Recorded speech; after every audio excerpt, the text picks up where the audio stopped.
And my approach to writing for children is always that children are smarter and more resilient and able to process all sorts of things that we don't give them credit for. That was really important to me in the book, that Junie had space to be angry and not have to explain what she was angry at or why she was angry. I just wanted to have the emotion out there and let it sit. But I think what it also gave me was this other way of looking at the world that has served me. And I think that's where for Junie, it's her camera. And for me, it eventually became writing. And I really did want to speak to the truth that in life, sort of hard experiences and wonderful memories and wonderful experiences kind of swim alongside each other. Being an artist can be a heck of a ride, but you're not alone. On Journey of the Art, we tell inspiring stories of artists and chat with those who support us on this path. I'm your host, Lola Opataya, writer, editor, singer, and all-round lover of words. Come with me on the journey. Hello and welcome to Journey of the Art. Thank you so much for joining us today. In today's episode, we're looking into the lives of children whose siblings are going through illness and examining what happens to families when illness happens. We explore this in the children's book, A Summer Without Anna. The book reveals the struggles Junie goes through when she's dropped off with her grandparents when her older sister is sick at the hospital. A Summer Without Anna was released in June 2025 and is available through the link in the description box if you're watching this on YouTube, or in the show notes if you're listening to us today. My guest and author of A Summer Without Anna is Kate Jenks Landry. Kate is a graduate of the MA in Creative Writing program at the University of Toronto.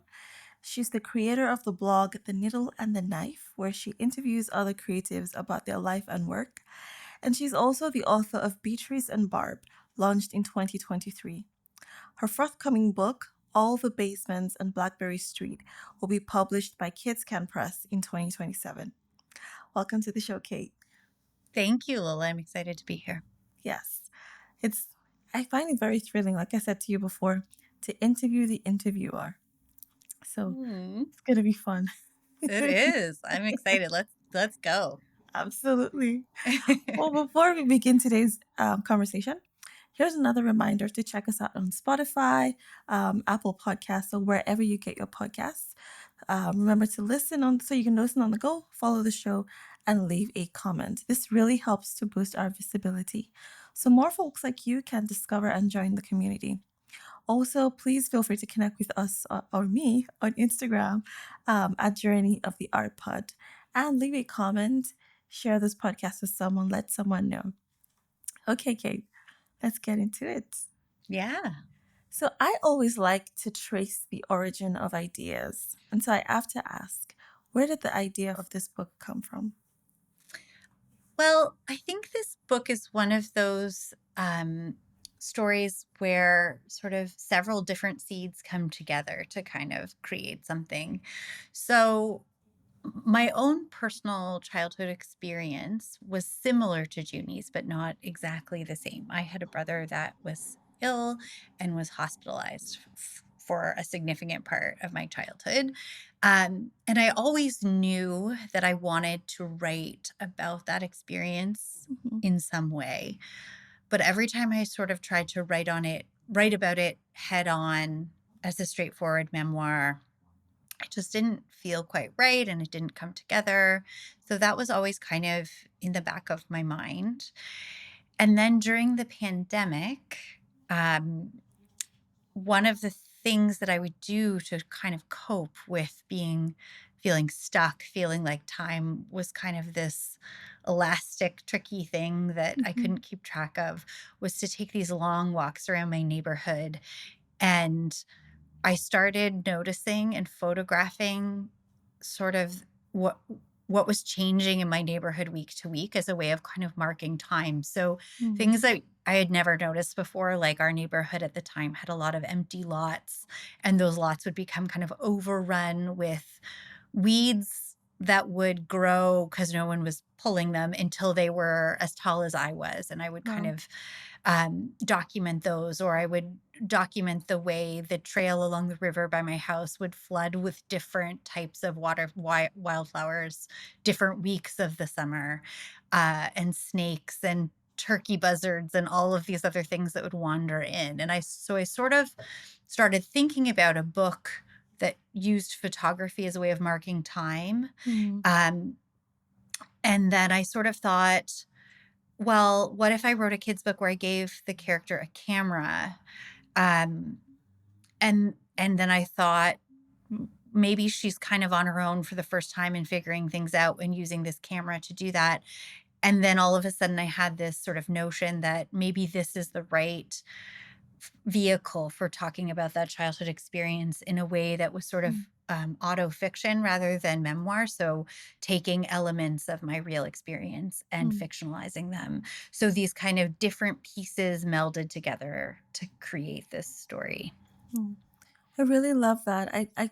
I had a sense that it could have stemmed from a personal experience, Hmm. but I couldn't have seen all the pieces that had to come together to make the book. It's phenomenal. I love the fact that photography is one of the ways that Junie is able to process, this feeling of separation from her family. And the first thing that I noticed when I opened the book is this stark abandonment. And so I wrote Hmm. it in my note and I said the book opens with stark abandonment. And it happens when Junie, rather, the main character, is dropped off with her parents without a definite date of reunion with her parents. And it felt like Hmm. such a bleak way to open the book, as though you wanted to let the reader know from the start that this is a book about one of life's hard things. Yeah. And so, were you conscious of this? And how did you know you could trust the reader, young readers in this instance, to keep reading? That's a great question. I think I think I always trust young readers. This is sort of my Mm, starting point. And my approach to writing for children is always that children are smarter and more resilient and able to process all sorts of things that we don't give them credit for. The thing that I did have to really calibrate with this book was that idea of um, on emotional honesty against sort of weighted against hopefulness and mm, some light. And I really did want to speak to the experience, to the truth that in life, sort of hard experiences and wonderful memories and wonderful experiences kind of swim alongside each other. right. So, um, starting in that moment of difficulty, I don't know that I consciously thought that I was starting in a particularly dark way. I think I was starting with the most potent memory of mine from that time. Mm, So there's lots of little pieces and fragments through this book that happened, but mm, happened differently maybe than in the book. But I have one really particularly strong memory of my mom having to leave me at my aunt's house. And while she was inside sort of bringing my stuff in, I locked myself in the car and wouldn't get out until she said she would take me with her, and they kind of had to pull me out of the car, and she drove oh, away. And I think for her, and I see now as an adult and a mother, like, that was a crushing moment for her yeah. and for me. And so I think I wanted to start from this point of um, the most powerful kind of image that I had of that time, Mm, and also from this visual POV heavy moment. So the idea of of us seeing the world through the lens of her camera, and that what she's seeing is sort of that camera lifted to her eye and seeing the car drive off. I yeah. really wanted to set the tone for how central that photography element and that POV element would be. Yeah. Yeah. And I love that you did that. I just thought it was very audacious. And one of the reasons why I love it is because it's like you said, it's not pretentious. It's not a, this is a fairy tale kind of book. It's a Right. this is a hard thing, dear young reader, Yeah. and I'm going to show it to you as it is, without any fluff of any kind. So I really appreciate that. But I Yeah, I thought it was think, very audacious. the tricky so in real life, my brother died, so it was a different ending. So I already was lightening it by not having Hmm. that. So and the reason I chose that was I think stories about death and family death, and particularly, um, the death of children, are important stories to tell because that is a reality for so many children. Hmm. But that's a different book. That's an important book, but it's not Yeah. this book. Um, and the piece of the experience that I really wanted to speak to was what it felt like to be a kid who felt on my own in the middle of something difficult, even though I wasn't really on my own. I was Hmm. always cared for by family and friends that loved me and cared so much about me feeling comfortable as possible. Yeah. But I think one of the things I ran up against with my editor in the early days, or beta readers, was them really wanting this story to be just about the sibling relationship and how much she missed her sister. And Hmm. that's important. But the core of it for me was this idea of not just missing her sister, but missing her parents, her bed, her home, and feeling like this uncertainty of how long this was going to happen, Yeah. and having to find a way to be okay in that discomfort and that uncertainty. Yeah. Yeah. So let's explore this a little further. Sure. There's a moving moment in the book where Junie finds Edmund the turtle, an animal that she and her sister have been searching for. But when the Mm. time comes to take a picture of Edmund, she can't indulge in the pleasure of this wondrous moment. Can you talk about this sort of half lived life of children who are separated or estranged from their families due to the illness of their siblings?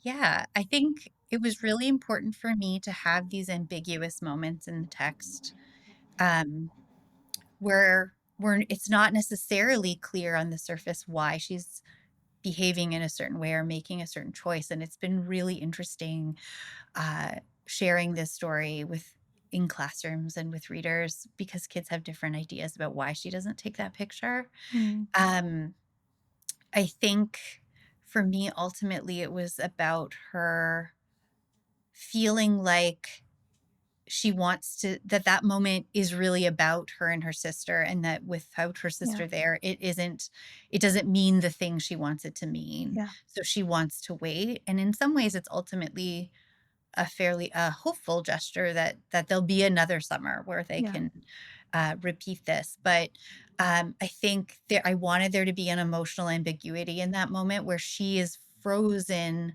because she's not sure what she's feeling or what to Yeah. make of it. Um, and having those gaps in picture books for the reader to grapple with that sense of ambiguous feelings, that feelings can be more than one thing, but Hmm. also to bring their own ideas and their own interpretations Yeah. to the text, I think is really important in building picture books that kids will come back to because they stir things up for Yeah. them. Yeah. I mean, I Yeah. got that sense as well that she probably wasn't taking that picture because this was supposed to be a moment that she and her sister shared. Yeah. Um, Yeah. but it then led me thinking about the many things that children who have siblings who are sick are not fully enjoying, Yeah. or how they're maybe half participating in life because this Yeah. is something that I should have done with my sibling, you know. So Yeah. I thought that was a really it was a really painful thing to recognize. And it's one of the reasons why I really love this book because I don't know that I read a book, or maybe apart from the movie, what's that famous one? I think it's called My Sister's Keeper.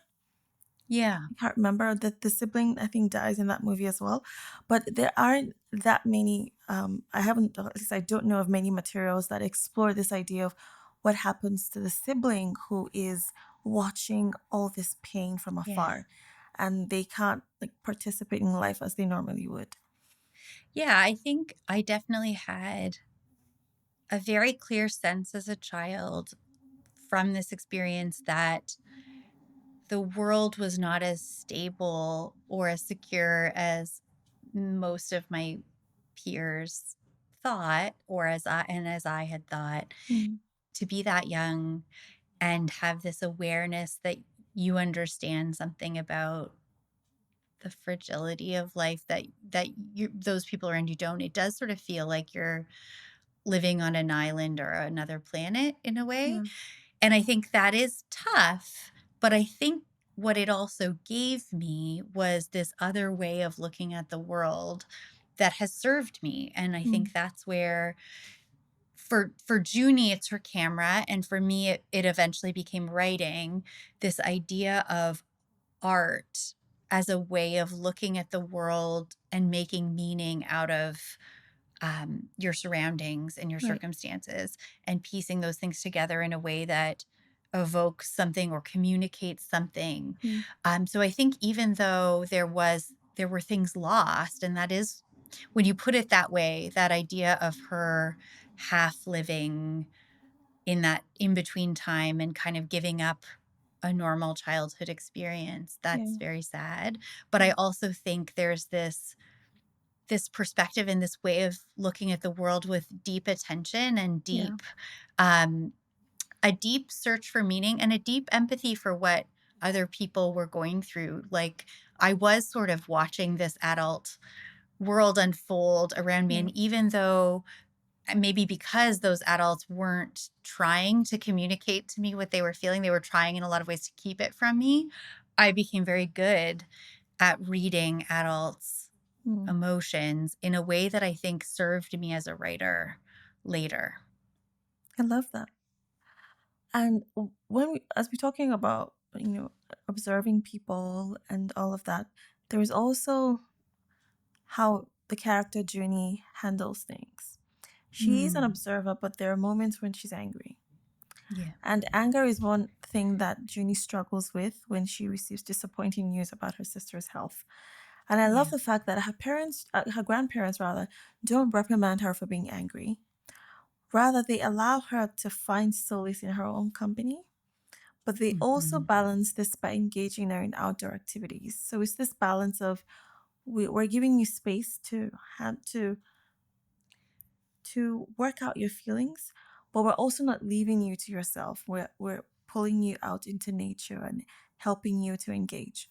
What are your yeah. thoughts on children finding the right community when they are going through hard circumstances like this? I think it's so hard. I think there's not one right answer because nothing will fix it. Yeah. But I think I have such gratitude that even when I knew that the adults around me couldn't fix it and didn't know exactly the right thing to say, and sometimes said the wrong thing or did the wrong thing. I knew that they were trying as hard as they could to try and make it okay for me and to try and make me feel safe. Mm, And I think that's all anyone can do. So I think um, I was really lucky. I have these great memories from that time of swimming with my cousins, and the the scene where Junie is floating in the water every day comes from I had an aunt who lived in Mississauga that I stayed with quite a lot during that time, that had a backyard pool, and I had two older cousins. They were twins and they were 10 years older than me. And every morning I would wake them up at 6 o'clock. They were teenagers, like they didn't want to be up at 6 o'clock in the morning, and they would let me swim all day for like wow. 8 hours. And I would often end up like a lobster because it was the 80s and we put on sunscreen, but it was like SPF 15. So it was always burnt. But they let me just float and float and float. And then I wouldn't get out. And so my aunt would put peanut butter sandwiches on the ledge, and I would eat them in the pool and just keep swimming. Mm, And I don't know that I would have put into words. I don't even know if she really thought about it that way, that it was giving me space. But I think that's what it mm, uh, allowing me sort of space to have sadness and community, mhm, like side by side without feeling forced. mhm, And then that same that same cousin that was the teenager that I would sleep in her trundle bed at night. I'd keep her up all night chattering and chattering. When she was, in her early 30s and I was in university, I guess in her late 20s and I was in university, she became very ill with a disease called aplastic anemia, which is kind of like it's similar to leukemia. And she had a daughter at the time who was about 8, about the same age I had been, and a son. And I went from university and I went and stayed with them, and I slept in her room and stayed with and kept her company while her mom was in the hospital. And it was really important for me to think about with this book how to open it up beyond my own experience. Mm. So, because I think a lot of kids, it's not a cancer book, it's not about me, it's about these experiences that are quite common actually, of having a parent that has to go maybe take care of a grandparent who's Yeah. ill, or maybe like when my daughter was in kindergarten, my husband had heart surgery and was in the hospital for about a week and a half, and she had to go and stay with grandparents. I think that these moments are common, and Mm. all we can kind of do is the best we can to Yeah. let kids know that they're safe and it's fine to be angry. That was really important to me in the book, that Junie had space to be angry and not have to explain what she was angry at or why she was Yeah. angry, because I think there's a sense of shame and taboo around that idea of being made to feel selfish, that you as the healthy sibling Mm. feel anger when you're not the one going through the illness. Mm. And I didn't want her to have to to voice that. I didn't want to have a scene where the grandparents are explaining that it's okay to feel angry. I Mm. just wanted to have the emotion out there and let it sit. Yeah. So, I mean, we're talking a lot about Junie, and that's because she is the voice of this book. And as I was reading, I asked myself, why did Kate write this book in the voice of June? I mean, there are other perspectives. Like it could have been one of the grandparents observing Mm, Junie yeah. and just observing the impact on her. It could have been Junie's mom. It could have been a neighbor. It could have been maybe Edmund the turtle. Like it could have been any character, but you Mhm. chose to write in the voice of Junie. I feel like I have a sense of why you did that, but I also wanted to ask you, why was it important for you to write in her voice? Well, I think on a basic level, in a picture book, the rule of thumb is that you write from a child-centered perspective. So, if I was evaluating a manuscript of someone that I was mentoring I was working with, and it was from an adult perspective, that's the first thing to go. Hmm. So, there is that sort of basic picture book writing 101, that you're always, as much as possible, trying to center the child's perspective. Um, so I think that was kind of a given, that it was always going to be from a child's perspective. Hmm. And I think I didn't write it from Anna's perspective, because to me that wasn't my experience. That wasn't the story I had to tell. Though I think it would be a really interesting story told from someone else's perspective.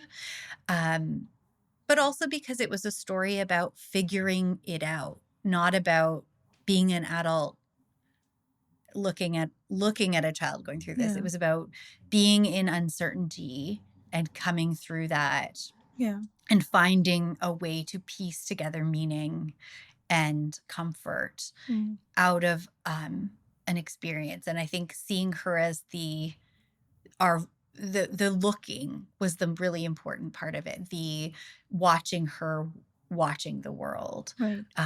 was more important than um, what she was doing in any given moment. Yeah. Right. So the other thing is, you know, we've been talking about perspective, and Junie is surrounded by a lot of adults. Her sister is in the hospital. The only other character we see is Edmund the turtle, who just shows up very briefly. But Junie doesn't have any friends.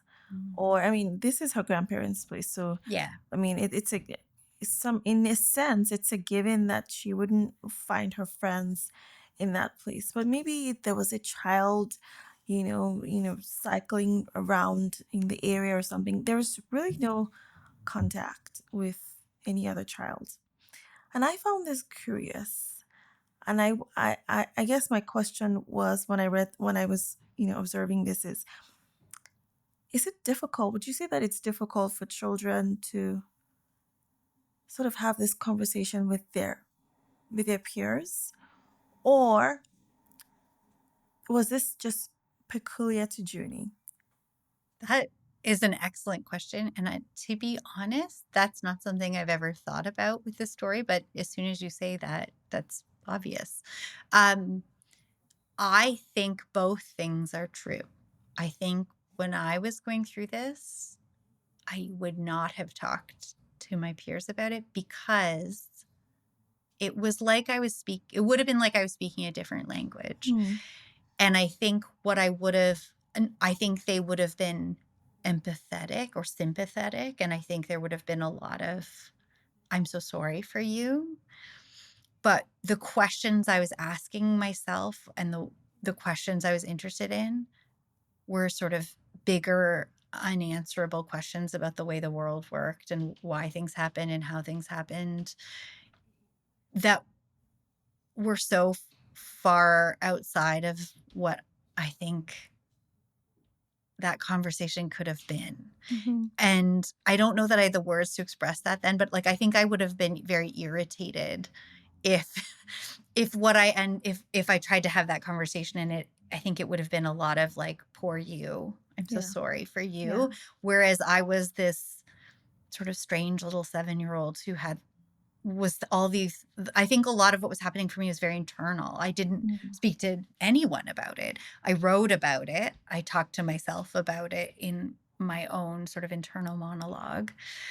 I think there's different ways to answer that question of why there are no children in the text, and that's one of them. But I think there's sort of an easier narrative answer, which is just Junie was at a cottage for the summer where there just weren't like there it's not a neighborhood where you're riding a bike up and down. So there's not a child in her orbit. And I think if I'd put a child in her orbit deliberately, the cottage I went to actually did have a friend. Her name was Sarah, and she was from Baltimore, and her family would drive down every summer. But if I'd put a child there, then that relationship would have been what the story was about. So, especially in a picture book where it's such a tight form, Mm. it's such a tight space. If I had introduced that relationship, it would have had to serve a very specific narrative purpose, and it would have become the focus of the story in a way that wasn't what the story was about for me. Yeah. Right. I see that. So the other thing that I also noticed is Junie is able to process her feelings when she's outside. Hardly Mm. ever when she's inside. Like the only times that she's processing on the inside is when she's like she's thinking about her sister or looking out of the window. Mm. But most of the processing is happening outside. I mean, apart from the Mm. one time that she's baking with her grandmother, and that wasn't really I wouldn't even say that that is processing. I'm just curious because the kids these days don't really interact with the outside. They're on their devices most of the time. And I'm just here wondering, how do you think, I mean, and this Yeah. is a question that you probably might not have an answer for, but how do you think kids nowadays would be able to process things when everything is glowing before them? There's no going outside and running around in the sand and swimming without abandon. Like you were talking about, this was happening in the 80s. Now, parents would be like, okay, where is my child every single minute of the day? So it's, I yeah, I think that's a great question, and I have a 12-year-old and a 10-year-old, and I battle with this like everyone else with screen time and YouTube and um I think I feel like I feel like this is one of those things where the answer is kind of two equally true but opposite things. okay. One is that I do question, because this is something that parents, especially right now with summer about to start, talk about all the time right now. And I think it is a little bit of revisionist history, because when Mm, we think back to the 80s or the 90s, we think of it as this like glorious time of kids on bikes and out till the streetlights came on and nobody's like so much freedom and nature and no screens. But it was also the era of kids, like latchkey kids, coming home watching cartoons after school and all Saturday, playing video games all weekend, drinking soda. Like, so I think that that existed then mm, too. And I would say and on the flip side, even though we do battle with the screens, and would I we're dealing with a YouTube thing right now. My kids swim all summer at the community pool. They're discovering they can now ride their bikes with their friends for the first time. In their own ways, they find nature. They mm, find um, their way back to that. It it maybe looks different, and maybe it's not as much as we would hope. Um, but I think they find their own ways to sort of connect. The idea of her as like processing when she's outside right. is such an interesting way of framing it, because I think in my own mind, what I'm imagining she's doing is using that camera to tell almost to create like a visual story or a visual essay of the summer, and she's Yeah. collecting these images. And it's about what's going on inside of her, but it's sort of her like figuring out how those fit with the rest of the world. And it was really important to me to have her capture images that weren't just like pretty pictures, but that spoke in a way to some of the things she was dealing with. So she photographs like a shed snake skin, Mhm, which to me was kind of like this fascination with the idea of change and the idea of transformation. mm, And she photographs a praying mantis. And I was fascinated when I was a kid with that idea that uh, female praying mantises ate the heads of their partners teammates, when yeah. they were done mating, because this idea that you would like love someone but then also Mm, hurt them or destroy them was fascinating to me. So I imagine that she's taking these pictures of these things. She's taking pictures of the lake every day over time and how the surface changes. And I mm, imagined her photographing the sandwiches every day and mm, how things are the same and how things change slowly. And I imagine when she has that visitation from the moth in the night in bed, that she would be photographing that. So she's, in my mind, creating this collage or this mosaic of mhm, images that mean something, and she's trying to communicate something. right. I think when she's making the charts, that comes from my own grandmother's recipe for, it was actually biscuits, but biscuits I knew would look really just like lumps in an illustration. So I made them blueberry tarts because I thought it felt more seasonal and felt like it would make a better illustration. But Yeah, my mom had absolutely. this piece of lined paper with the recipe on it that was so butter stained that it was translucent and you could see your hand under it. Mm, And I was fascinated with the idea of that as a document that I needed to keep track of because it was so fragile, it could break apart. So I wasn't really thinking in terms of inside and outside necessarily, but I was thinking in terms of what are these powerful image points that mm, she's coming across. And I think because she's at a cottage and it's summer, when you're at a cottage, you're just naturally outside most of the right. time. Kate, what do you hope children feel when they read A Summer Without Anna? And not just children with six siblings, but children everywhere, really. Yeah, I think it's been really interesting to see this book, to encounter this book in classroom, like when do classroom visits with various groups and various ages. And it's such a layered book, and it does leave so many gaps Mm, for the reader's interpretation, that it's a very different book for different readers. And I will read it sometimes with groups of kids, particularly really young kids, who really don't even process that Anna is ill or that she's very ill, and that's sort of the central worry. For some kids, it's a story about nature. It's a story of they want to Mm, share their memories of of their cottage, or they want to share their memories of what when they stay with their grandparents, what their room looks like, or the place they stay, or mhm, what they would photograph. And that's fine. Like when I write a book, I don't really come to it with an idea. I really try hard not to come to an idea of a moral that I'm imposing or a lesson. Um, I certainly hope that it's evocative for kids, that it makes them feel something, and that it um, it opens up possibilities for experiencing mhm, moments of thinking about the images they see in their own lives.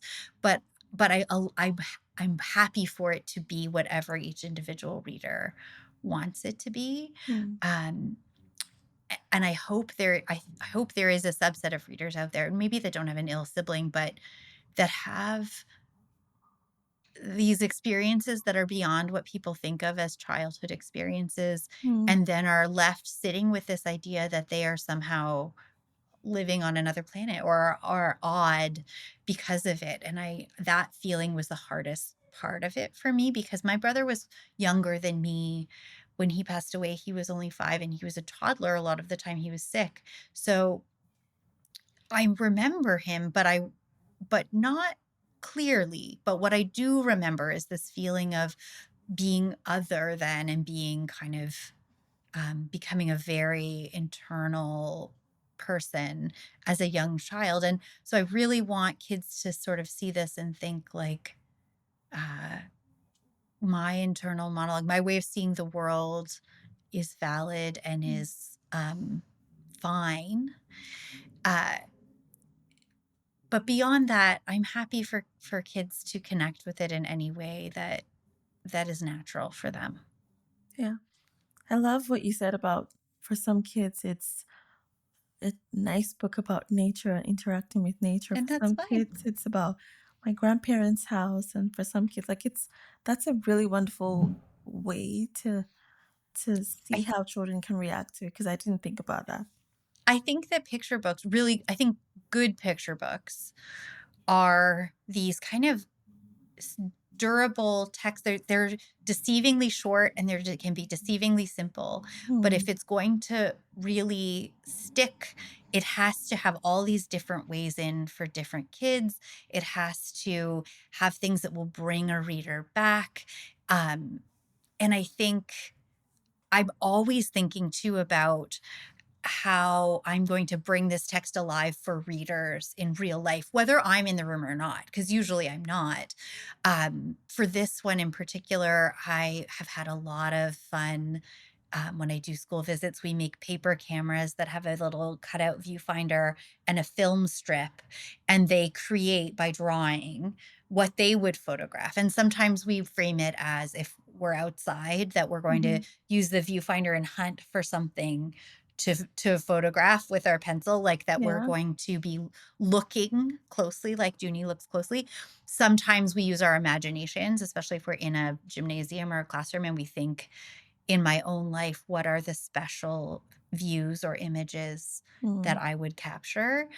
So I'm always thinking about, what are the aspects of this story that I can bring to life mm. for readers, um, in a classroom or at home, um, and sort of open up that text and bring it out into the real world. Yeah. So, Kate, I'm curious to know how writing this book has affected you because this book is part memoir, part children's book. Yes. How do you feel a sense of relief or a release of any kind after the book has been published? Yeah, I do. I think I had a period where I was really anxious about it. Um, I wrote it. Picture books take a really long time to make. They Mm, take from the time the contract's signed till the time it comes out, usually 3 years. This one was closer to 4. Um, so that's a long time away. So when I initially wrote it, I wasn't really thinking about what it would be like to put it out into the world and have this personal thing. I've always been somebody who's quite open about my own emotions, and I'm fine with kind of strangers. But the thing about this one that was a bit scary was that it's my family too, Mm. and not just my own story, but my parents, who are certainly more private than I am. I didn't know how they would feel about this. They knew that it was happening, and I wasn't worried that they would be angry. Like, this isn't a scandalous tell all. Yeah. But I was worried that they might feel exposed, that it might bring things up. Yeah. And so when I gave my mother her copy, I gave it to her on Mother's Day. And she has some memory issues, and I wasn't sure what she would make of it, especially that mishmash of fact and fiction I thought might confuse her. But she kind of took it off to the side, and I saw her kind of going through it over and over and kind of Yeah. laughing and mouthing things. And then my dad said she was like, kept breaking it up and was showing it to her friends and their cleaning person, and that made me feel really, that sense of heaviness that I didn't even realize I was Mm. carrying kind of dissipated then. Mm. Um, and it's actually been really interesting. Like, so the when I was when I was a child, I did spend a lot of time at this cottage that my family had, which is very different looking than the one in the book. But it was sold when I was a teenager, and I hadn't been there in years and years. And someone heard me talking about it on the CBC from that lake and reached out to me and told me that um, they have a book club of ladies on that lake, on Crane Lake, that they were going to be reading the book in July. Oh. And we started talking, and she said, "Where was your cottage?" And I said, I don't know how to, like, I have no way to say. And so she's like, "Well, what did it look like? And what was your grandfather's name?" And she called her mother, and she said, it was in this bay, and this is where Ted was across from us. And these were your neighbors. And, that was really neat Mm. to see, to have all of these connections, and then have people. Another man contacted me and said, "I our cottage was 2 doors down, and I grew up with your Oh. mother in Toronto." And so it kind of did open these interesting doors back up. But I did have this period where I wasn't sure if I had made a mistake. Mm. But I do think that that idea of using um, auto fiction rather than memoir as a way of creating a buffer did help. Even though everyone, it's not a secret that this is based on real experiences, it let me write about it in a way that um, I could pick and choose what Mm. what I shared, what I changed. The challenge with that became, once I started changing things, then the Junie became not me and had to react to things differently than I did. And sometimes there were times when my editor would say, like, "I don't understand why she's doing this," or "I think she would do this." And I said, "Well, I didn't. That's not right. I'm the one who lived it." And she's like, "But you didn't. Like, you've changed this piece. And because of that, this character is a different person and is Yeah. going to react in a different way." So that became really interesting too, to think through what are the consequences, the narrative consequences of these changes that I had Yeah. made. Yeah. I really like what you said about how your family would react to it, because this is a story that's is personal to you. I haven't heard anyone talk about how their family, like them being a bit anxious about how their families would um react to works that they've written, especially because they're trying to respect the family's privacy. So Mm. I think that's very nice. I think it is one of those kind of perennial uh, challenges when you're a writer or an artist of any kind, is that idea of to what extent you value the authenticity of your art and your impulse to create and to communicate a truth Hmm. against the kind of rights of the other people involved in the Yeah. story, to their privacy, to their version of the story. Yeah. And I always am thinking about those things in tension, I have my story that I believe it's my right to share, but I also would never presume that my art is more important than someone's feeling of safety and that they feel respected. Yeah. That my art isn't more important than somebody's aunt or somebody's mother. Yeah. Yeah, I know that we're here to talk about A Summer Without Anna, but you do have a book coming up in 2027, All the Basements on Blackberry Street. Do you want to talk about it? sure. I'd love to. I actually just finished copy edits for it this week, which was really exciting.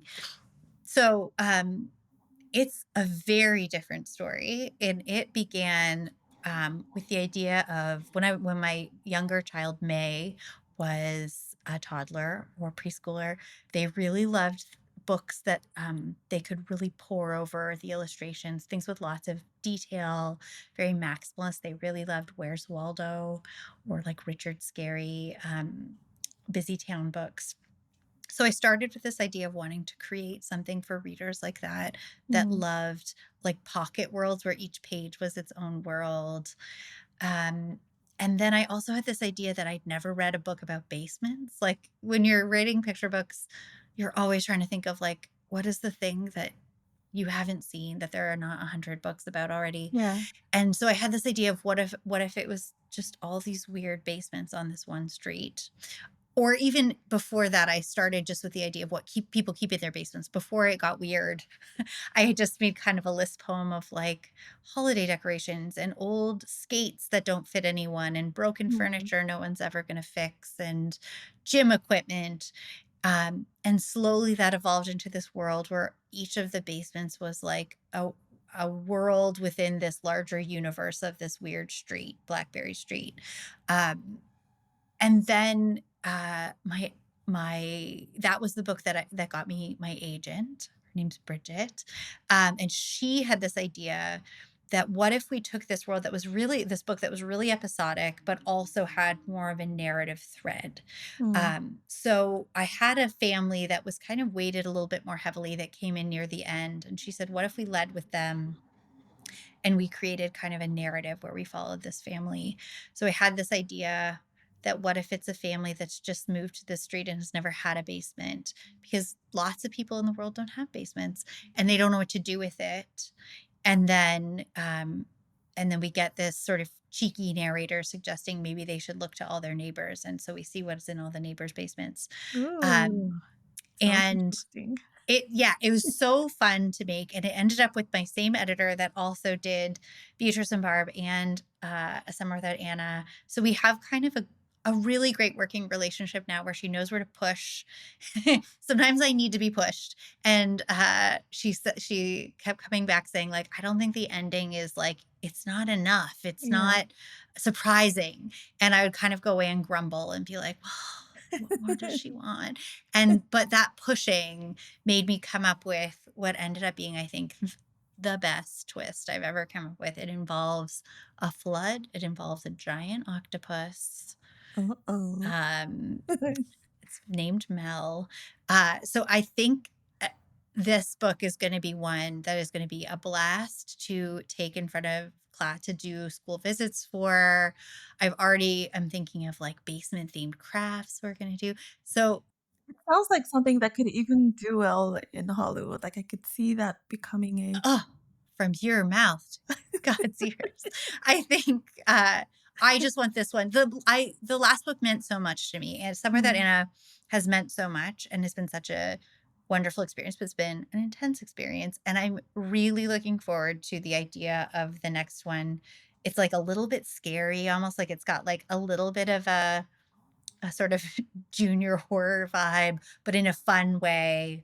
And I think this is going to just be like a blast to tour. So I'm very excited about that. And amazing. hopefully we can talk again when that one comes out. Hopefully we can. I'm looking forward to reading that. Yeah, amazing. Well, thank you, Kate, for coming to talk to me today. We've chatted so much, completely lost track of time. Thank you for sharing Can your. Sorry, I just go want to ahead. give a shout out before we go to the illustrator and Risa Hugo, who is amazing and is absolutely the equal co-creator of this book. Risa lives in Vancouver, so close to you. Oh, She grew nice. up between Japan and Vancouver. Um, and it's been so wonderful hearing her talk about sort of her side of the creation process and because when the images came back for the first time, I was really surprised they look nothing like Ontario cottage country because she's pulling from an entirely different set of childhood experiences and of Mm, cultural references. And I just would be remiss if I ended without sort of giving full credit to Risa for so much of the emotion and the softness and the evocativeness of this story. yeah. Um, yeah. I would be interested in speaking with Risa, but Oh, she's fantastic. You definitely should. that's another conversation for another day. Thank you so much for coming on the show. I will leave all the links to, oh, it will be a link in the description box if you're watching on YouTube or in the show notes if you're listening to us. And thank you for joining us today. If you enjoyed this conversation, let us know what your favorite moment was. And feel free to share any feedback as well. Thank you. Thank you. On the next episode, I'll be chatting with another inspiring artist. But before then, I'd love to hear from you. Tell me what you think about this show and this episode. Feel free to drop me a note here or send me a DM on Instagram at Journey of the Art Pod. Finally, please subscribe if you're watching this on YouTube or follow and rate the show if you're listening elsewhere. Help me connect with other artists who need a dose of inspiration today. Until next time, stay on the journey of your art.